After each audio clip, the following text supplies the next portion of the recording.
Bismillah, alhamdulillah, wassalatu wassalamu ala rasulillah Sayyidina Muhammad bin Abdullah wa ala alihi wa sahbihi wa la hawla wa la quwwata illa billah. Rabbi shrah li sadri wa yassir li amri wa hlul 'uqdatam min lisani yafqahu qawli. Saddid lisani wahdi qalbi bi hadi Sayyidina Muhammadin sallallahu alaihi wasallam. Yusturakum ya ahli dargi wa ya ahli batin wa ya ahli nur amma ba'd. Jamaah Masjid Darus Sholihin yang dirahmati oleh Allah Subhanahu wa taala. Alhamdulillah kita semua dapat kembali hadir di rutinan malam Kamis ini. Semoga Allah Subhanahu wa taala memberikan kita sehat wal afiat, panjang umur dan terkabul segala hajat. Kelak jika meninggal diberi kesempurnaan husnul khatimah. Amin Allahumma amin. Hadirin yang dirahmati oleh Allah Subhanahu wa taala, kita masuk pada hikmah yang ke-66. Radhiyallahu anhum wa radhiyallahu anhum. Qaumun aqamahumul haqqu li khidmatihi wa qaumun ikhtassuhum bi mahabbatihi. Kullan numiddu haula'i wa haula'i min 'ata'i rabbik wa ma kana 'ata'u rabbika mahdura. Qaumun, ada sekelompok manusia, sekelompok kaum, aqamahumul haqqu li khidmatihi, yang mana Allah yang maha hak menempatkan mereka li khidmatihi, untuk berkhidmat kepada Allah Subhanahu wa taala. Wa qaumun, dan sekelompok lainnya, ikhtassuhum bi mahabbatihi, Allah Subhanahu wa taala mengkhususkan mereka dengan cintanya.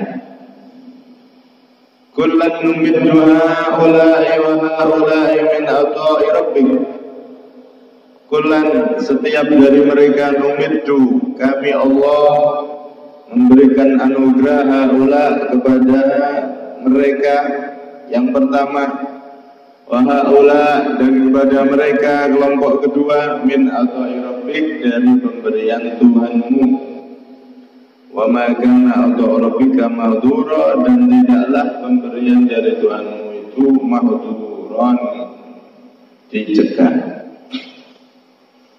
Hadirin yang dirahmati oleh Allah Subhanahu wa taala, Al-Imam Ibn Athaillah As-Sakandari dalam hikmahnya ini menjelaskan kepada kita bahwasanya hamba-hamba Allah yang soleh, hamba-hamba Allah yang taat, hamba-hamba Allah yang dicintai oleh Allah itu terbagi menjadi dua kelompok.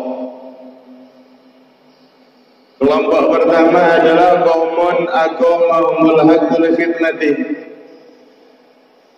yaitu mereka-mereka yang Allah Subhanahu wa taala tempatkan untuk berkhidmat, untuk berdakwah, untuk membantu agamanya Allah Subhanahu wa taala. Dan mereka lah orang-orang yang akan mendapatkan pertolongan dari Allah. In tansurullaha yansurkum wa yuthabbit aqdamakum. Jika kalian menolong Allah, artinya menolong agama Allah, yansurkum, maka Allah akan menolong kalian dan mengokohkan langkah kaki kalian. Jadi ada sekelompok hamba-hamba Allah yang dipilih oleh Allah untuk berkhidmah kepada Allah, untuk melayani agamanya Allah Subhanahu wa taala dengan berbagai kemampuan, ada yang diberi ilmu, mereka diberi taufik oleh Allah untuk bisa mengamalkan ilmunya dan menyampaikan ilmunya dengan ikhlas. Ada juga di antara mereka yang diberi jabatan, mereka menggunakan jabatannya dengan amanat, mensejahterakan rakyat, bukan mensejahterakan golongan atau partainya sendiri, tidak. Tapi ketika mereka memegang jabatan, jabatan itu digunakan untuk seluruh rakyatnya. Dia pegang jabatan itu dengan amanat, sehingga itu sama halnya menolong agamanya Allah Subhanahu wa ta'ala. Ada juga mereka yang dengan kemampuan yang diberikan oleh Allah, ada yang dengan tenaganya, ada yang dengan pikirannya, ada yang dengan andil walaupun sekecil apapun. Ada sekelompok hamba-hamba Allah yang mereka ditunjuk oleh Allah, artinya diberi taufik pertolongan oleh Allah sehingga mau berkorban untuk agama ini sesuai kemampuan masing-masing. Mau berkorban untuk menolong agama Allah sesuai kemampuan keistimewaan yang diberikan oleh Allah pada diri mereka masing-masing. Yang punya ilmu, yang punya jabatan, yang punya tenaga, yang punya apapun digunakan untuk menolong agamanya Allah Subhanahu wa ta'ala. Ada juga yang kedua, qaumun ikhtasahum bimahabbatih, sekelompok hamba-hamba Allah yang mana mereka dikhususkan oleh Allah untuk tenggelam dalam cintanya, sehingga mereka tidak punya waktu untuk ikut berjuang seperti umumnya orang. Mereka sudah tenggelam dalam cinta Allah, sehingga perjuangan mereka melalui doa dan munajat yang mereka panjatkan kepada Allah Subhanahu wa ta'ala. Artinya begini, Pak. Hamba Allah itu ada yang tampak perjuangannya secara zahir, ada yang enggak tampak, dia di belakang layar, tidak kelihatan sama sekali, tapi sebetulnya dia ikut berjuang dengan doanya dan seterusnya. Gambarannya itu, negara ini, semua negara, bukan hanya negeri kita, itu ada tentara-tentara atau polisi yang mengamankan negeri ini. Ada tentara yang tampak, ya polisi, ya TNI itu ya, pengaman-pengaman negeri yang tampak. Ada juga tentara tapi nggak tampak, namanya intelijen. Intelijen itu kan tentara aslinya, tapi dia nyamar, kadang nyamar jadi seperti orang gila, nyamar jadi penjual ini, penjual itu. Intelijen untuk mau memantau keamanan negara. Misalkan negara ada huru-hara atau ada memanas hubungan dengan negara lain. Nah, itu ada intelijen yang laporan, memantau. Oh, negeri yang sedang ada masalah itu mau menyerang atau mau apa, sebelum mereka datang kabar penyerangan mereka sudah bocor, bisa dibocorkan dengan intelijen. Akhirnya negara bisa bersiap-siap dan seterusnya sehingga bisa selamat. Nah, itu kan intelijen namanya. Jadi tugas daripada intelijen itu agar tidak terjadi sesuatu yang mengagetkan. Tiba-tiba diserang musuh, tiba-tiba krisis, tiba-tiba ini itu, enggak akan terjadi hal yang tiba-tiba.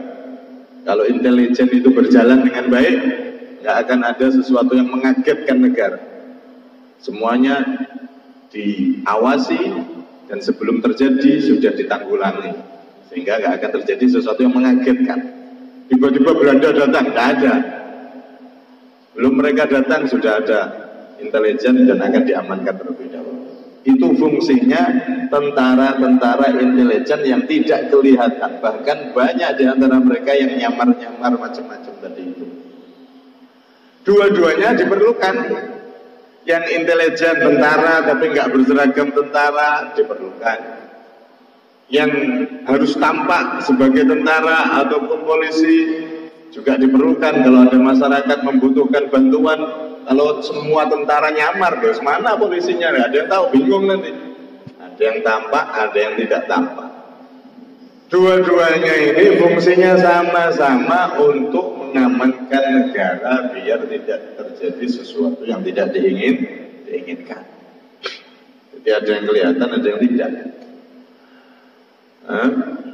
Begitu juga hamba-hamba Allah ini. Ada yang kelihatan, ada yang tidak di dalam membantu agama Allah. Yang kelihatan seperti para rasul, ini yang paling tinggi, gambaran yang paling tinggi. Allah itu punya hamba-hamba pilihan tidak kurang dari 124.000 nabi. Di antara semua nabi itu enggak semuanya jadi rasul. Yang diangkat jadi rasul cuman kurang lebih 313. Dari 124.000 kurang lebih itu yang diangkat jadi rasul untuk berdakwah, tampil ke masyarakat, ke kaumnya masing-masing, itu cuman sekitar kurang lebih 313. Ini hamba-hamba Allah yang tampil, ditampakkan sama Allah. Dan di antara para rasul itu yang paling mulia adalah Nabi kita Muhammad SAW. Bagaimana beliau khidmah sama Allah, membantu atau berjuang di jalan Allah begitu luar biasa. Lebih-lebih kita sekarang berada di malam 12 ya. Ada yang kemarin, ada yang malam ini. Malam lahirnya Rasulullah. Yang mana beliau adalah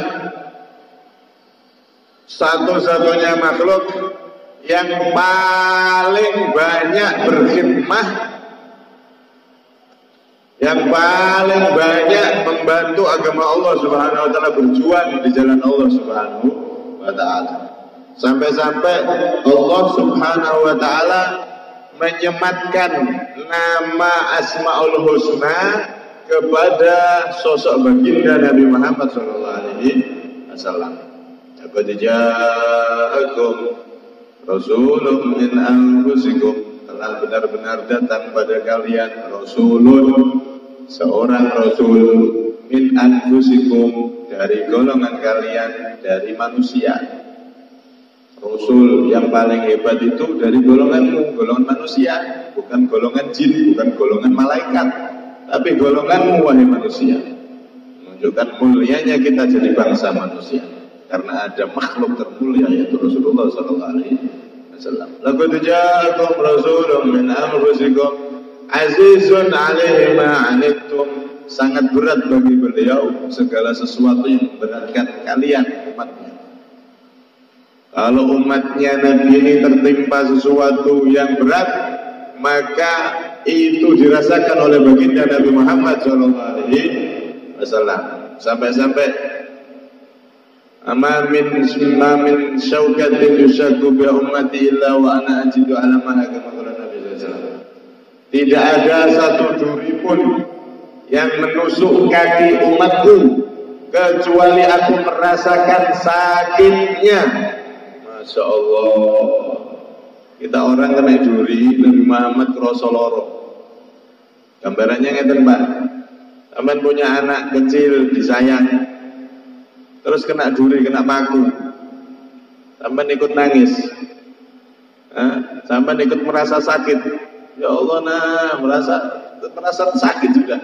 Kenapa? Karena saking sayang sama anak. Ketahuilah Rasulullah itu lebih sayang kepada umatnya, kepada kita, melebihi sayangnya bapak ibu kita, melebihi sayangnya bapak ibu kita sendiri. Itu Rasulullah SAW. Azizun alaihi ma'anattum harisun alaikum bil mu'minina raufur rahim. Dengan orang yang beriman, rauf rahim, raufur rahim. Ini nama Asmaul Husna. Allah itu punya nama Ya Rauf. Ya Rauf itu namanya Allah, Asmaul Husna kan. Ya Rahim itu namanya Allah. Tapi dua nama ini disematkan, diberikan kepada Nabi kita Muhammad SAW. Rauf yang sangat sayang, Rahim yang sangat belas kasihan terhadap umatnya. Ini Rasulullah SAW. Kenapa dua nama dari Asmaul Husna ini disematkan kepada Rasulullah? Ulama mengatakan karena tidak ada satupun dari detik-detik hidupnya Nabi kecuali semua untuk Allah dan semuanya diberikan untuk perhatian terhadap umatnya. Bangunnya Nabi untuk Allah, untuk umatnya. Perjuangan Nabi untuk Allah, untuk umatnya. Mikir umatnya terus. Sampai tidurnya Nabi kana daimal fikri. Beliau tuh mikir terus, mikir umatnya biar selamat, mikir umatnya. Seluruh nafas beliau untuk berkhidmah kepada Allah, menyampaikan ajaran agama ini agar sampai seluas-luasnya terhadap seluruh umatnya.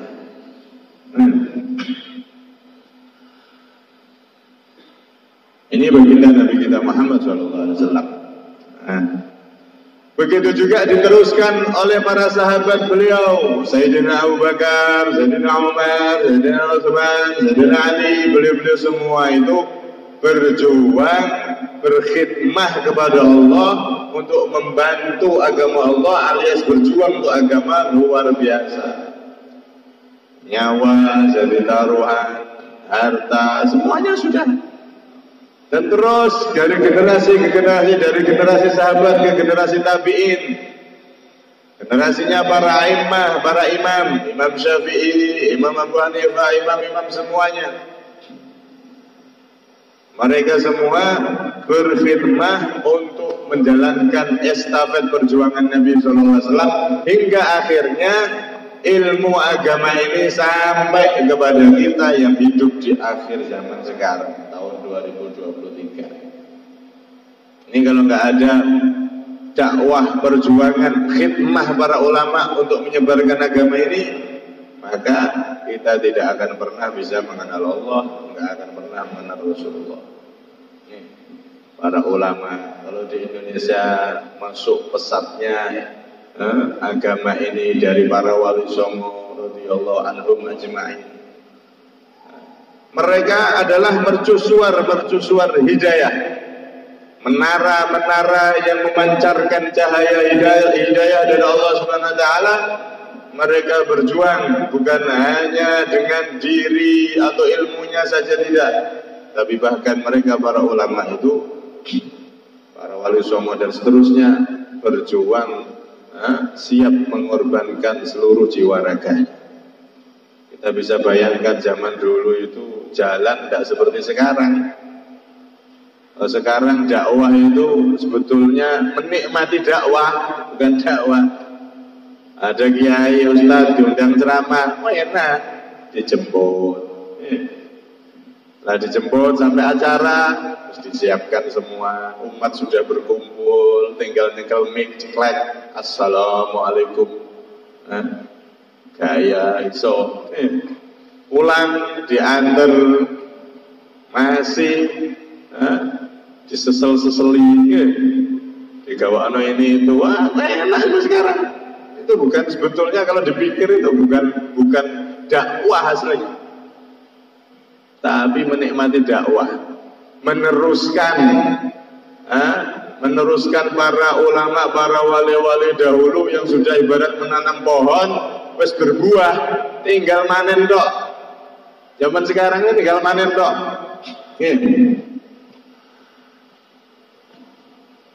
Karena itu mereka adalah hamba-hamba Allah yang ahli berjuang, yang punya ilmu, yang punya tenaga dan seterusnya. Semua dari umat Nabi ini berkewajiban berjuang di posisi dan kemampuannya masing-masing. Seperti bangun masjid, seperti ini. Ya, ada yang jadi panitia, ada yang tampil di depan, ada yang nggak disebut namanya sama sekali, tapi punya andil perjuangan. Yang jelas, semua hamba-hamba Allah yang ikut berjuang untuk agama, berjuang dengan para ulama, berjuang membangun pesantren, berjuang membangun masjid, yang mana semuanya diniatkan untuk bantu agama Allah, mereka adalah hamba-hamba Allah golongan pertama, yang diizinkan, dipilih oleh Allah untuk berkhidmah membantu agamanya Allah. Sebetulnya agama ini nggak perlu bantuan kita. Allah maha mampu menyebarkan Islam ke seluruh penjuru tanpa bantuan kita, itu super mampu. Cuman kita yang membutuhkan untuk bantu agama Allah ini agar kita jadi mulia. Kalau kita punya harta, bantu agama Allah dengan harta kita jadi istimewa, yang semula gak berharga di sisi Allah. Laukanatid dunya tazinu indallahi janaha ba'udah masaka kafiran syarbatama. Nilai dunia ini, andaikan dunia ini punya nilai seperti sayap nyamuk atau sayap lalat di sisi Allah, maka nggak akan orang yang tidak beriman tuh nggak akan dikasih seteguk air oleh Allah. Artinya apa? Dunia ini nggak berharga sama sekali di sisi Allah. Andaikan berharga seperti sayap nyamuk aja, maka orang yang nggak beriman, nggak percaya sama Allah, nggak akan dikasih dunia. Walaupun seteguk air nggak dikasih sama Allah. Itu kok ada orang yang nggak iman sama Allah, dikasih mobil, dikasih jabatan, dikasih ini, dikasih itu. Ini menunjukkan dunia itu nggak ada nilainya di sisi Allah. Kalau kita gunakan dunia yang sebetulnya tidak bernilai ini di jalan Allah, nilainya jadi mahal. Jadi dunia yang sangat luar biasa sampai kekal di surganya Allah Subhanahu wa ta'ala. Mereka hamba-hamba Allah yang berjuang, berkhidmah dengan kemampuan masing-masing, ikhlas karena Allah Subhanahu wa ta'ala. Ini golongan pertama. Golongan kedua, ada di antara mereka itu tenggelam di cintanya Allah, dalam cinta kepada Allah. Jadi mereka sudah nggak bisa sosialisasi sama masyarakat. Udah mereka tenggelam dalam cinta Allah, sehingga perjuangan mereka tidak dilihat oleh orang. Mendoakan umat dan seterusnya. Bahasa sekarang itu wali mastur. Bahasa tasawufnya wali mastur, walinya Allah, orang-orang soleh yang mereka tertutup, tidak ada yang tahu. Kadang-kadang di antara mereka ada yang majdub. Majdub itu pelakuannya kayak orang gila, persis kayak orang gila. Wali majdub itu kayak orang gila sudah. Kadang pakaiannya cuma kanoan. Saya dulu pernah tanya sama guru kita, perbedaan wali majdub sama orang gila itu bagaimana? Orang gila asli sama orang yang wali majdub. Atau kalau orang gila asli paham sudah. Wali majdub sama orang-orang yang pura-pura jadi wali. Pura-pura jadi wali majdub. Itu perbedaannya apa? Asli wali yang majdub itu tertarik. Dia akalnya, kesadarannya itu tertarik. Udah yang dia ingat cuma Allah dok, tidak ingat yang lain. Kayak orang mabuk gitu, nggak ingat apa-apa. Ini mabuk cinta sama Allah. Ada yang orang itu gaya wali, bukan wali sebetulnya, tapi dia gaya kayak wali. Maka yang wali asli sama tidak itu bagaimana? Orang yang wali majdub asli sama wali majdub yang pura-pura. Kalau wali yang majdub asli itu duit nggak bisa beda, no. Ini 100.000 merah, ini hijau 50 nggak bisa beda. Dan dia nggak ngurusi duit. Tapi orang yang pura-pura jadi wali, dikasih duit bisa ngitung deh. Itu perbedaannya. Walhasil intinya, Allah itu menaruh hamba-hamba yang dia cintai di muka bumi ini ada dua tipe. Ada tipe yang kelihatan perjuangannya, ada tipe yang nggak kelihatan, disembunyikan. Hikmahnya apa? Agar kita itu tidak merendahkan siapapun saat ketemu. Kadang-kadang loh, kita meremehkan orang ini kok kayak gitu sih. Jangan diremehkan loh. Siapa tahu dia termasuk hamba Allah yang nggak kelihatan saja. Yang perjuangannya melalui munajatnya di tengah malam dan seterusnya.